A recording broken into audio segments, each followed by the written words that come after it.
So ಎಲ್ಲಿಂದ ಬಂದ್ರೂ ಕೂಡ ಬಿಡದೆ ಇರೋ ರೀತಿ ಗಡಿಗಳನ್ನ ಎಲ್ಲಾ ರೀತಿ ಟೈಟ್ ಮಾಡಿ, ಅದು ಮರುಭೂಮಿ ಆಗಿರ್ಬೋದು, ಹಿಮಾಲಯ ಪರ್ವತ ಆಗಿರ್ಬೋದು, ಅಥವಾ ನಮ್ಮ ಅರಬ್ಬಿ ಸಮುದ್ರ ಇರ್ಬೋದು, ಹಿಂದೂ ಮಹಾಸಾಗರ, ಭಾರತದ ಸುತ್ತಮುತ್ತ ಇರುವಂತ ಎಲ್ಲ ಗಡಿಗಳನ್ನ ಟೈಟ್ ಮಾಡಿಕೊಂಡು ಒಡೆದಿರೋದು ಅದು ನಮ್ಮ ಸೇನೆಯ ಬಲ. ನಾಟ್ ಓನ್ಲಿ ನರೇಂದ್ರ ಮೋದಿ, 3 ದಳದ ಸೇನಾಧಿಕಾರಿಗಳು ಯಾರಿದ್ದಾರೆ, ಪ್ರತಿಯೊಬ್ಬ ಸೈನಿಕರು ಯಾರಿದ್ದಾರೆ, ಇವತ್ತ ಫೈಟರ್ ಜೆಟ್ಗಳಲ್ಲಿ ಹೋದಂತಹ ಪ್ರತಿಯೊಬ್ಬ ಫೈಟರ್ ಯಾರಿದ್ದಾರೆ, ಎಲ್ಲರಿಗೂ ಕೂಡ ಗ್ರೇಟ್ ಸಲ್ಯೂಟ್. ಏನೋ ವಿವಾದ ಮಾಡ್ಕೊಂಡಿದಾರಂತೆ, ಇವ್ರದ್ದು ಇದೇ ಕತೆ ಆಗೋಯ್ತು. ವಿವಾದ ಆರಂಭದಲ್ಲೇ ಆಗಿತ್ತು, ಅಂದ್ರೆ ಉಲ್ಟಾ ಹೊಡೆದಿದ್ರು. ಶಾಂತಿ ಪ್ರಿಯರು ಯುದ್ಧ ಬೇಡ, ಯಾಕೆ ಈ ರೀತಿ ಯುದ್ಧ ಸಾರ್ಬೇಕು ಅಂತ ದಿಢೀರ್ ಅಂತ ಉಲ್ಟಾ ಹೊಡೆದಿದ್ರು. ಈಗ ಆಪರೇಷನ್ ಸಿಂಧೂರ ಆದ್ಮೇಲೆ ಕಂಪ್ಲೀಟ್ ಆಗಿ ಚೇಂಜ್ ಆಗ್ಬಿಟ್ಟಿದೆ ಕಾಂಗ್ರೆಸ್ ಅಂತ. ಗ್ಯಾರಂಟಿ ನ್ಯೂಸ್ ಯಾವಾಗ ಈ ಕಾಂಗ್ರೆಸ್ನ ನಿಲುವನ್ನ ತರಾಟೆಗೆ ತೆಗೆದುಕೊಳ್ತೋ ಆಗ ಕಂಪ್ಲೀಟ್ ಆಗಿ ಕಾಂಗ್ರೆಸ್ ಉಲ್ಟಾ ಆಗಿದೆ ಅಂತ ಈಗ ನಾವು ಗಮನಿಸಬೇಕು. ಈ ಹಿಂದೆ ನಾವು ಶಾಂತಿ ಪ್ರಿಯರು ಯುದ್ಧ ಬೇಡ ಅಂದಂತಹ ಕಾಂಗ್ರೆಸ್ ಆಪರೇಷನ್ ಸಿಂಧೂರ ಆಗ್ತಾ ಇದ್ದಂತೆ ಬಹಳ ಹೆಮ್ಮೆ ಆಗ್ತಾ ಇದೆ ಭಾರತದ ಬಗ್ಗೆ, ಭಾರತೀಯ ಸೇನೆ ಬಗ್ಗೆ ಅನ್ನುವಂತಹ ವಿಚಾರಗಳನ್ನ ಅಲ್ಲಿ ಪ್ರಸ್ತಾಪ ಮಾಡ್ತಿದ್ದಾರೆ.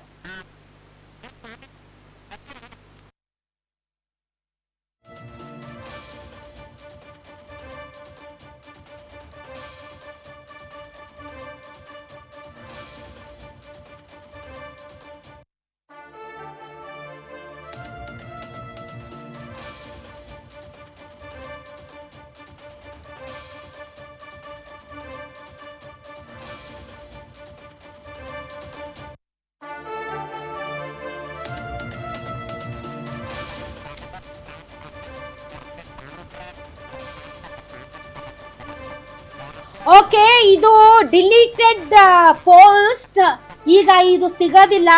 ಇಂಡಿಯನ್ ನ್ಯಾಷನಲ್ ಕಾಂಗ್ರೆಸ್ ಕರ್ನಾಟಕ, ನಿಮ್ಗೇನು ಒಳ್ಳೆ ಅದೇನೋ ಹುಳ ಬಿಟ್ಕೊಳ್ಳೋದು ಅಂತಾರಲ್ಲ, ಅಂತದ್ ಅಭ್ಯಾಸ ಇದ್ದಂಗಿದೆ ಇವ್ರಿಗೆ. ಕಾಂಗ್ರೆಸ್ ಸುಮ್ನೆ ಇರ್ಲಾರ್ದೆ ಇರ್ಬೇ ಬಿಟ್ಕೊಂಡ್ರು ಅಂತ, ಹಂಗೆ ಹುಳ ಬಿಟ್ಕೊಳ್ಳೋ ಅಭ್ಯಾಸ ಬಹಳ ಇದೆ ಅಂತ ಅನ್ಸುತ್ತೆ. ಇಡೀ ದೇಶ ಒಂದ್ ಕಡೆ ಹೋಗ್ತಾ ಇದ್ರು, ನಂದ್ ಯಾವ ಕಡೆ ಇಡ್ಲಿ ಅಂತ ಇವ್ರು ಈ ತರದ ಚಟಗಳನ್ನ ಮಾಡ್ಕೊಂಡು ಎಲ್ಲರ ಹತ್ರ ಕ್ಯಾಕರ್ಸಿ ಉಗಿಸ್ಕೊಳ್ಳೋದು ಚಾಳಿ ಆಗ್ಬಿಟ್ಟಿದೆ ಈ ಕಾಂಗ್ರೆಸ್ನವ್ರಿಗೆ. ವಿತ್ ಡ್ಯೂ ರೆಸ್ಪೆಕ್ಟ್ ಹೇಳ್ತೀನಿ. ಯಾಕೆ ಅಂತಂದರೆ, ಇಡೀ ದೇಶ ಒಂದಾಗಿ ಇಲ್ಲ ಆ ಶತ್ರು ದೇಶಕ್ಕೆ ಪಾಠ ಕಲಿಸ್ಬೇಕು ಅಂತ ಒಂದು ಭಾವನೆ ಇರುವಂತಹ ಸಂದರ್ಭದಲ್ಲಿ ಮನುಕುಲದ ಅತ್ಯಂತ ಶಕ್ತಿಯುತ ಶಸ್ತ್ರ ಎಂದರೆ ಶಾಂತಿ ಅಂತ ಮಹಾತ್ಮ ಗಾಂಧಿ ಅವರ ಹೇಳಿಕೆಯನ್ನ ಕೋಟ್ ಮಾಡಿ ಪೋಸ್ಟ್ ಹಾಕೋದು ಈ ಸಂದರ್ಭಕ್ಕೆ ಅದು ಸರಿಯಾದದ್ದು, ಸೂಕ್ತ, ಔಚಿತ್ಯ ಅಂತ ಅನ್ಸೋದಿಲ್ಲ. ತಲೆ ಇರೋರು ಯಾರು ಮಾಡೋದಲ್ಲ. ಹಾಕ್ಬಿಟ್ಟು 14 ನಿಮಿಷಕ್ಕೆ ಡಿಲೀಟ್ ಮಾಡ್ಬಿಟ್ರೆ ಯಾರಿಗೂ ಗೊತ್ತಾಗಲ್ಲ. ಅದೇನು ಬೆಕ್ಕು ಕಣ್ಮುಚ್ಕೊಂಡು ಹಾಲು ಕುಡಿದ್ರೆ ಅಲ್ಲೇ ರೀ. ನಿಮ್ಮ ಒಂದು ಮಾನಸಿಕತೆಗೆ ಮಹಾತ್ಮ ಗಾಂಧೀಜಿ ಅವ್ರನ್ನ ಯಾಕ್ರಿ ತಾವು ವಿಲನ್ ಮಾಡ್ತೀರಾ? ಕಾಂಗ್ರೆಸ್ ಪಾರ್ಟಿಯವರು ನೀವು ಸೂಕ್ಷ್ಮತೆ, ವಿವೇಕ, ವಿವೇಚನೆ ಇರುವಂತಹ ಯಾವ ನಾಗರಿಕನೂ ಮಾಡದೇ ಇರುವಂತಹ ಕೆಲಸನ ಒಂದು ಪಾರ್ಟಿಯಾಗಿ ನೀವು ಮಾಡ್ತೀರಲ್ಲ.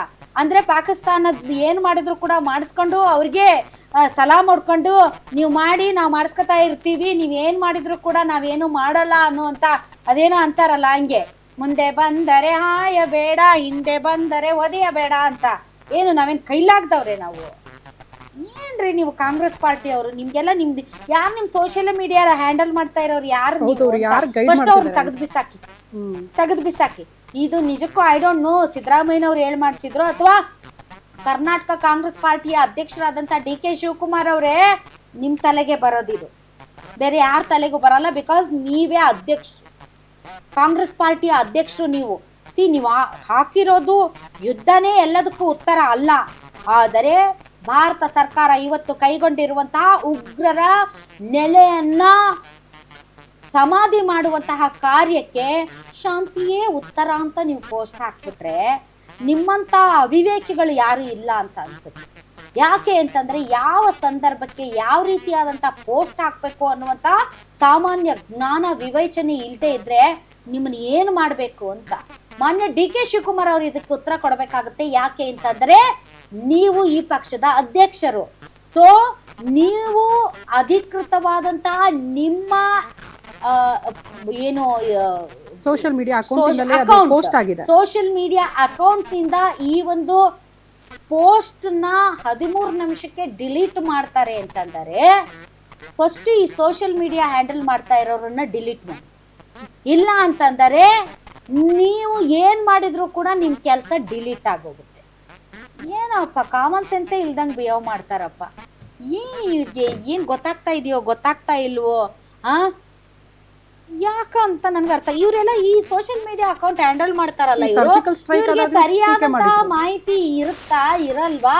ಅಥವಾ ನೀವು ನಿಮ್ಮ ಅಂದ್ರೆ ಈಗ ಒಬ್ರು ಇರ್ತಾರೆ ಅಂತ ಇಟ್ಕೊಳ್ಳಿ ಸೋಷಿಯಲ್ ಮೀಡಿಯಾ ಹ್ಯಾಂಡಲ್ ಮಾಡೋರು, ನೀವು ಈ ಪೋಸ್ಟ್ ಹಾಕ್ತಾ ಇದ್ದೀನಿ ಸಾರ್ ಅಂತ DK ಶಿವಕುಮಾರ್ ಅವ್ರಿಗೆ ಫಾರ್ವರ್ಡ್ ಮಾಡಿ ಹಾಕಿ ಅಂತ ಅವರು ಗ್ರೀನ್ ಸಿಗ್ನಲ್ ಕೊಟ್ಟ ಮೇಲೆ ಹಾಕ್ತೀರಾ, ಅಥವಾ ನೀವೇ ನಿಮ್ಮ ಬುದ್ಧಿಮತ್ತಿಗೆ ತಿಳಿದಂತ ಪೋಸ್ಟ್ಗಳನ್ನ ಹಾಕಿ ಆಮೇಲೆ ಅದನ್ನ ಡಿಲೀಟ್ ಮಾಡ್ತೀರಾ, ಇಡೀ ಪಕ್ಷವನ್ನ ಮುಜುಗರಕ್ಕೆ ಸಿಲುಕಿಸ್ತೀರಾ? ಏನ್ ನಿಮ್ ಕತೆ ಇಂತ? ಅಯ್ಯ, ಮಹಾತ್ಮ ಗಾಂಧಿ ಅವ್ರ ಪೋಸ್ಟ್ ಅವ್ರ ಹೇಳಿಕೆ ಈ ಸಂದರ್ಭಕ್ಕೆ ಅದು ನಿಜಕ್ಕೂ ಕೂಡ ಅದು ಸೂಕ್ತ ಅಂತ ಅನ್ಸುತ್ತಾ?